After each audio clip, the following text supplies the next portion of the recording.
Live from New Delhi, you're watching DD India Live, India's voice to the world. I'm Munman Bhattacharya. Coming up in the next 30 minutes. France votes in the second and final round of polling in its snap parliamentary election. Voter turnout rises sharply from the last time in 2022. Far-right national rally expected to emerge as the strongest force. IAEA DG Emeritus Mohammad El-Baradi calls India a responsible nuclear power, says IAEA supports India's peaceful use of nuclear energy for decarbonization. India's Prime Minister Narendra Modi to depart on a two-nation tour of Russia and Austria on Monday. PM Modi and President Putin to hold 22nd annual summit in Moscow. First visit by Indian Prime Minister to Austria in over 40 years.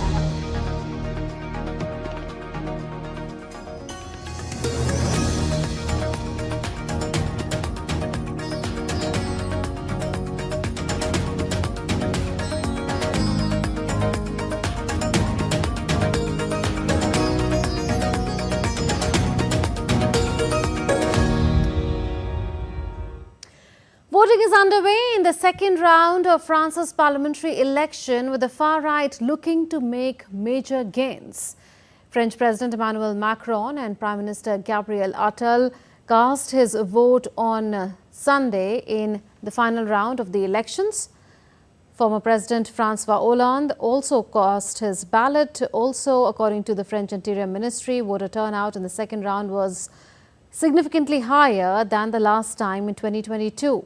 There are 577 seats in the National Assembly. For an absolute majority, a party needs 289 seats. Residents of New Caledonia queued to cast their votes on Sunday as polls opened in the French overseas territories. New Caledonia voters hoped that the election would bring peace to the territory.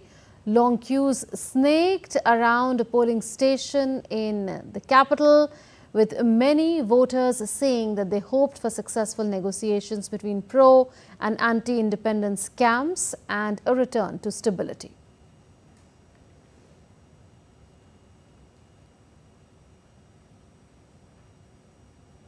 Let's get an update now on polling in round 2 of the snap parliamentary election. Ross Cullen is joining us from Paris. Ross, how is the polling coming along, and give us a sense of what's happening where you are? Well, the turnout that we've seen so far for this second round, 26.6%, the highest since 1981 in terms of the legislative elections then, more than 40 years ago. So we are seeing millions of French people voting. We'll have another update in just over 2 hours' time in terms of the participation rate at 5 p.m. local, going into the final 3 hours of this year's election. That 3-week campaign, and then last week the first round, this week the decisive runoff vote.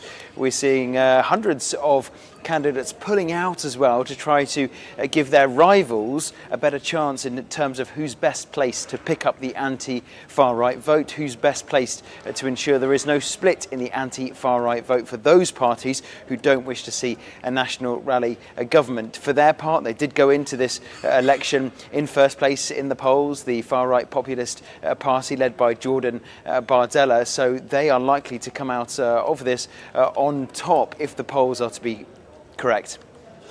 Also, Ross, now this is an election that could well result in France's first far-right government since World War II. Why is this trend is something that we are seeing in the whole of Europe, including in France? And also, what do you make of the attempts that were made by Emmanuel Macron and others there in the fray to block the resurgence of the far-right? Well, that's something that we have seen in previous elections where rival candidates might dislike each other, might come from different parties, but they have a shared ambition of trying to stop the extremes from accessing the corridors of power here in France. So we've seen that before, and it's at play again this week after several days of political manoeuvring and political negotiations between different parties. Some candidates are remaining in the race. Other candidates have agreed to pull out. Nearly 100 of Emmanuel Macron's candidates, more than 100 candidates from the New Popular Front have agreed to stand aside to let somebody they believe is better placed run against the National Rally candidate in a particular constituency. This is a very significant election for France coming at this time, this snap election called by the president at a time when we are seeing a wave of right-wing pressure and far-right party political success across Europe. In the United Kingdom election just 3 days ago, we saw the Reform UK, a party that began the election with 0 seats, going to 5 and really trying to cause a right-wing movement in the United Kingdom, just 20 miles to the north of France across the Channel. So there is this wave of pressure coming up on the establishment parties from the far-right parties that we're seeing in Europe. Ross Cullen reporting from Paris. New UK Foreign Minister David Lammy has said that he wants to adopt a balanced position on the Israel-Hamas conflict. Lammy said that Britain will use diplomatic efforts to ensure that a ceasefire is reached and that the hostages held by Hamas are released. Lammy was on a visit to Germany, his first international trip after the Labour Party swept the UK parliamentary election. It ended 14 years of Conservative government and propelled Keir Starmer to power as Prime Minister. I want to get back to a balanced position on Israel-Gaza. We've been very clear that we want to see a ceasefire, and we have been calling for that since the end of last year. We want to see those hostages out. The fighting has to stop. The aid has got to get in, and I will use all diplomatic efforts to ensure that we get to that ceasefire. Israelis marked 9 months since the Hamas attack with protests and memorials. Demonstrators took to the streets, blocking rush hour traffic at major intersections across the country before the police cleared the way. They were demanding that the government ensures the release of hostages held by Hamas. Meanwhile, some Israelis organized memorials at one of the sites that were attacked by Hamas on the 7th of October last year.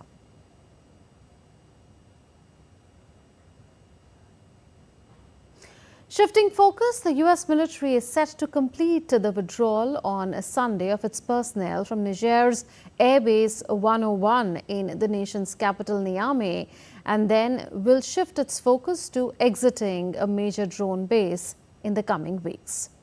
U.S. Air Forces Major General Kenneth Ekman, who is in Niger to coordinate the departure, said that the U.S. exit from Air Base 101 will be finalized with a ceremony on Sunday evening local time. The base is located next to the Diori Hamani International Airport in Niamey. Niger's ruling junta has in April ordered the U.S. to withdraw its nearly 1,000 military personnel from the country. Before the coup, Niger has been a key partner in the U.S. fight against insurgents in the Sahel region of Africa, who have killed thousands of people and displaced millions more.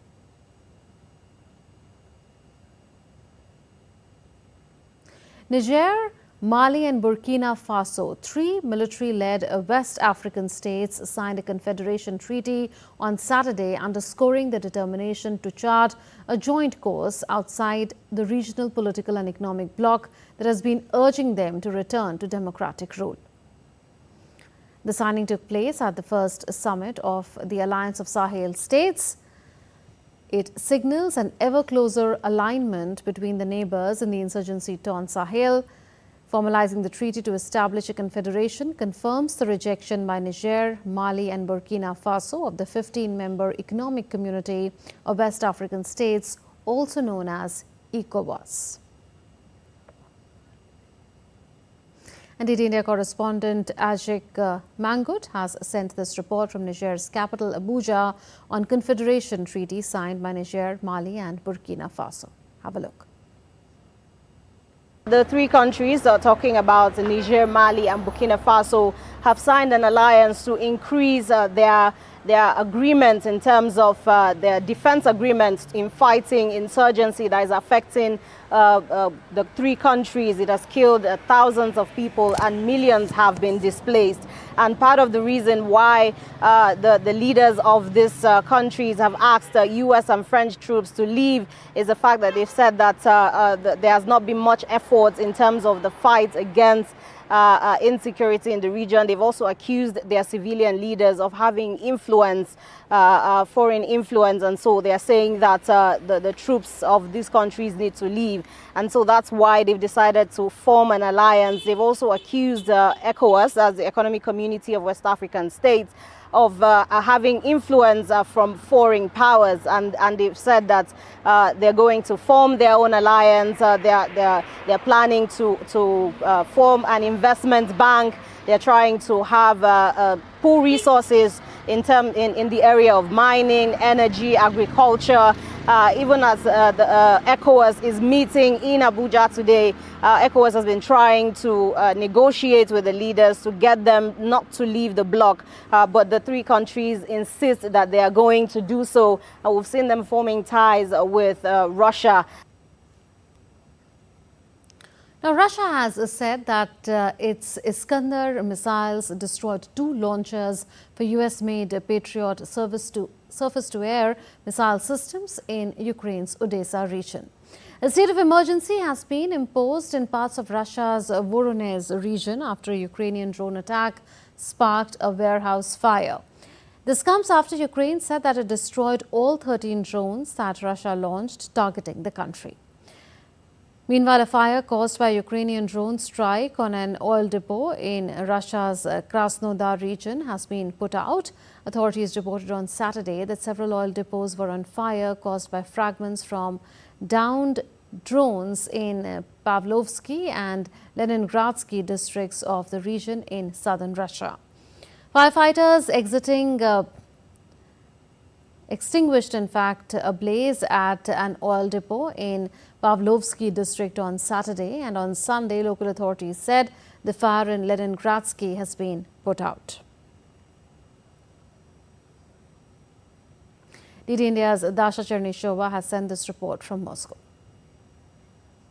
The Voronezh region, especially in the Podgorinsky district, where the detonation of explosive devices is ongoing as a result of the debris from the Ukrainian drones falling down. We understand that a part of the road, a section, has been closed, and that was going through the settlement. The authorities who are in charge of providing security for the citizens and extinguishing the consequences of these detonation are working on site. We also have heard that the state of emergency has been introduced in this area of the Voronezh region. That's according to the local authorities. All that is the result of the Ukrainian drone attack against the region. The Russian air defense systems have managed to shoot down those drones, but at the same time, the debris that are falling down, they are creating this damage, and that's why the authorities are doing everything possible, everything they can at the moment to prevent the casualties among the civilian population.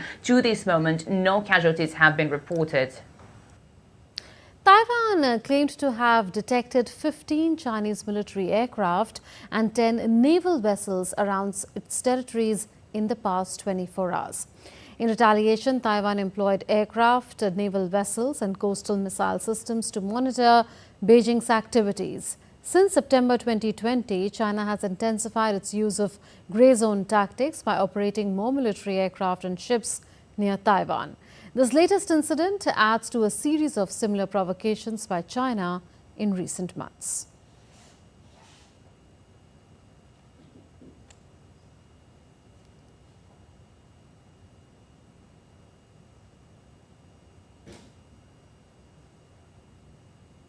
And now some more news from around the world.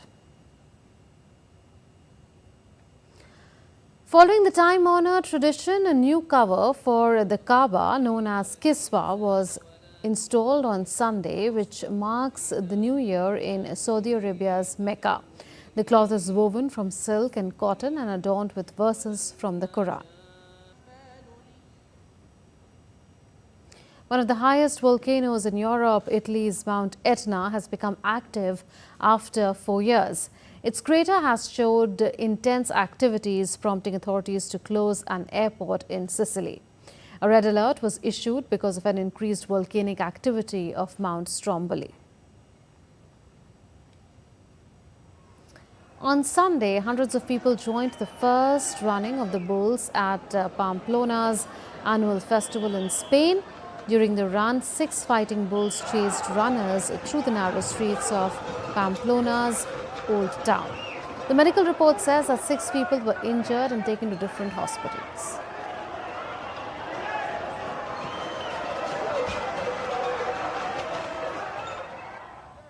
Still to come on this edition of DD India Live. Thousands of Afghan migrants, have been deported from Iran and Pakistan. India hands over digital equipment for smart classrooms in Sri Lanka's southern province. Abhishek Sharma hits 6 laden 100 in the second T20 against Zimbabwe.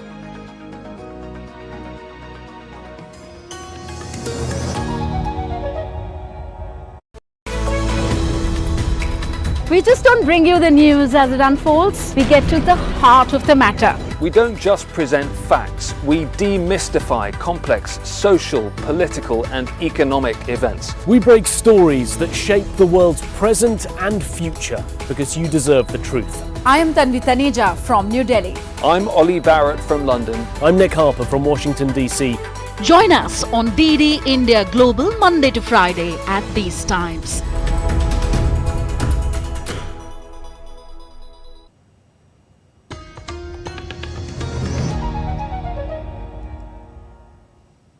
Welcome back. You're watching DD India Live with me, Munmun Bhattacharya. Nearly 12,000 migrants from Afghanistan were deported from Iran and Pakistan last week. This, according to media reports, citing the Taliban-led Ministry of Refugees and Repatriation. The ministry said in a newsletter that the migrants were expelled by the governments of Pakistan and Iran and that they have since returned to Afghanistan. The expelled people entered Afghanistan between the 3rd and the 6th of July.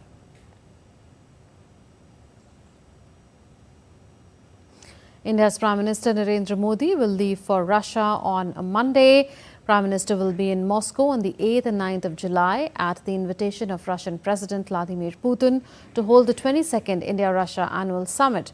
The leaders will review the entire range of multifaceted relations between the two countries and exchange views on contemporary regional and global issues of mutual interest. PM Modi last visited Russia in 2019 for an economic forum in the far eastern Russian port city of Vladivostok. He last travelled to Moscow in 2015.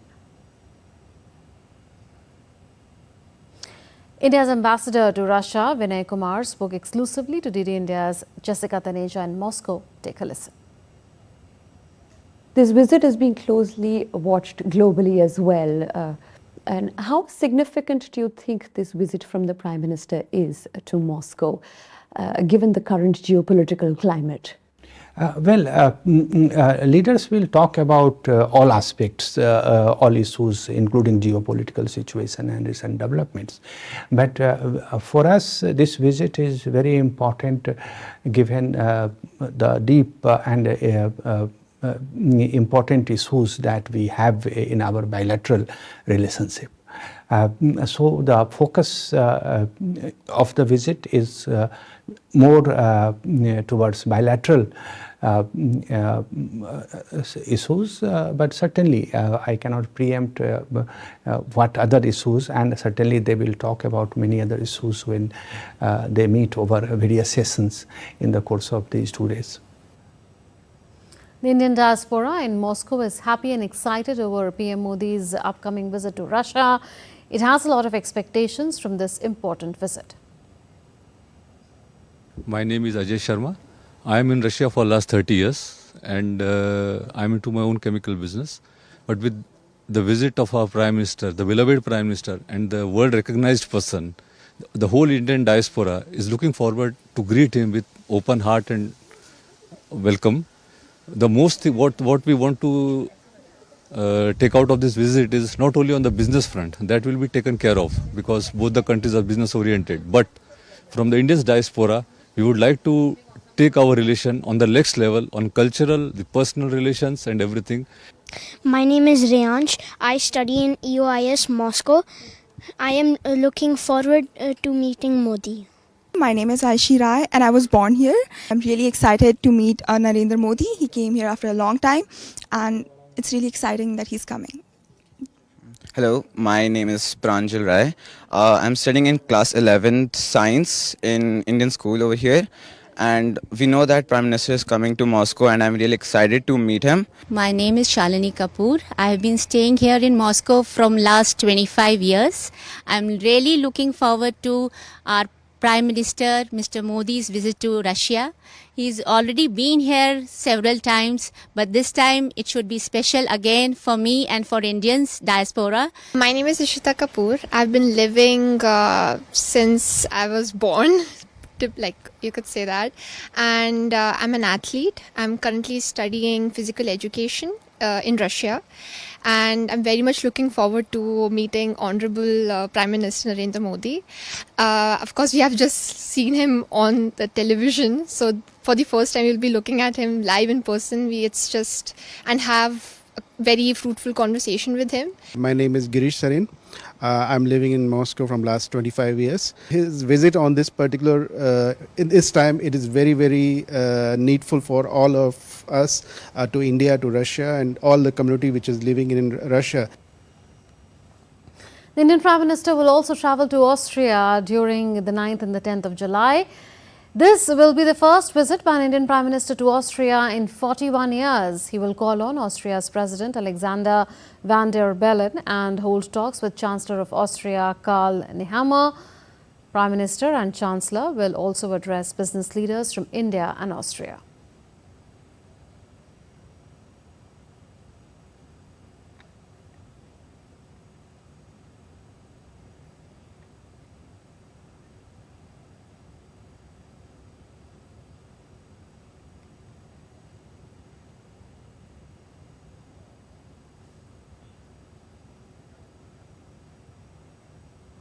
Prime Minister Narendra Modi on Sunday termed his upcoming visit to Austria an honour on the occasion of 75 years of diplomatic relations between India and Austria.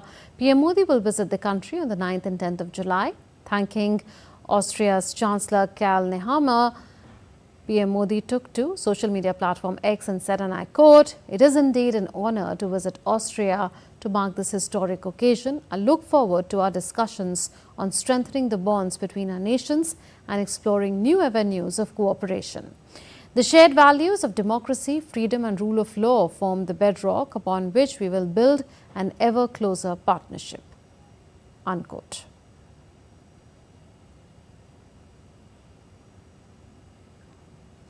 India's Prime Minister Narendra Modi is visiting Austria for 2 days, as we know, and it's in 41 years that an Indian PM is visiting Austria. So its capital, Vienna, is home to a number of global bodies such as the International Atomic Energy Agency or the IAEA.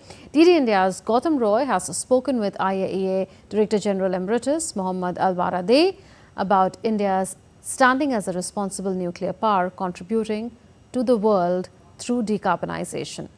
Listen into this global exclusive. We have with us Director General Emeritus of IAEA, Mohammad Al-Baradei, to talk about what kind of a role is India playing as a responsible nuclear power in terms of decarbonization of the global energy mix as well. Mr. Baradei, what do you make of this proposition that India has been a responsible nuclear power and is contributing as well to decarbonization of the world? India clearly is a country that in huge need of renewable energy, in huge need of electricity, clean energy. Without energy, as we know, there is no development. You have been a pioneer in trying to use nuclear energy, and you have developed even your own reactors way back. But now, with what we know about climate change, we recognize that we need to use much more of nuclear energy because it's a clean source of energy. We help our member states in every aspect of these issues to make sure that they use nuclear energy in a responsible way, and we help them in technically, administratively, politically, to make sure that they maximize the use of nuclear energy and minimize the risk. And we have been working with India for many years. In the area of safety, security, and again in the last, since 2006 again, there is now, India has been allowed or got a waiver, that it can import, nuclear energy for peaceful purposes, or nuclear equipment and nuclear technology and raw materials. So India is moving in the right direction. You have a very ambitious plan to expand the use of nuclear energy, and obviously the agency here, the National Atomic Energy Agency, and everybody who cares about India will support you in your endeavor. You have a huge development task. You have been doing very well in the last decade, but you still have a long road to go. And I want to emphasize, in practice, the way I see it, you are getting all what you want to get in terms of nuclear technology.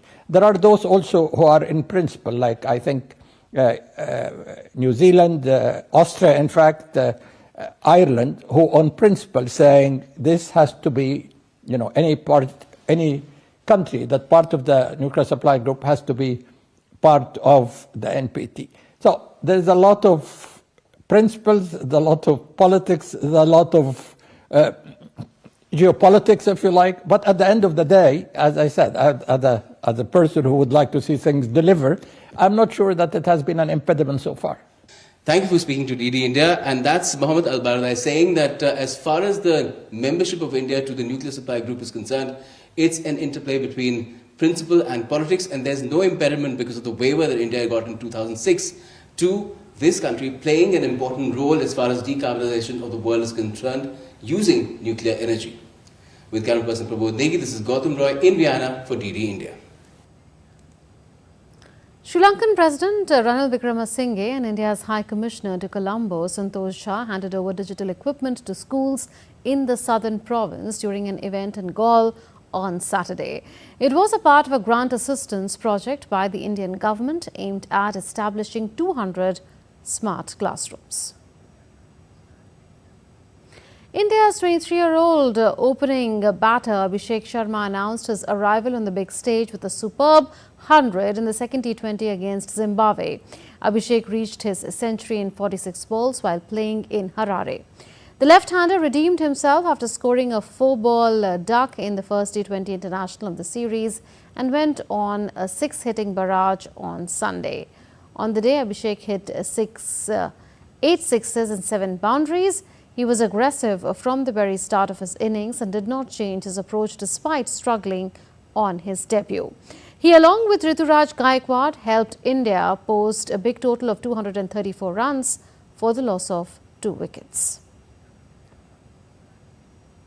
That's it then in this edition of DD India Live, but do share your thoughts with us on the news of the day. For those on the go, you can get all the latest news and updates from India and across the world on the DD India mobile app. This app is available on both Android and iOS platforms. Scan the QR code and download now. So we'll be back with more news as it breaks here on DD India. This is Munun Paracharya signing off from all of us in the Delhi newsroom. Goodbye. Thanks for watching.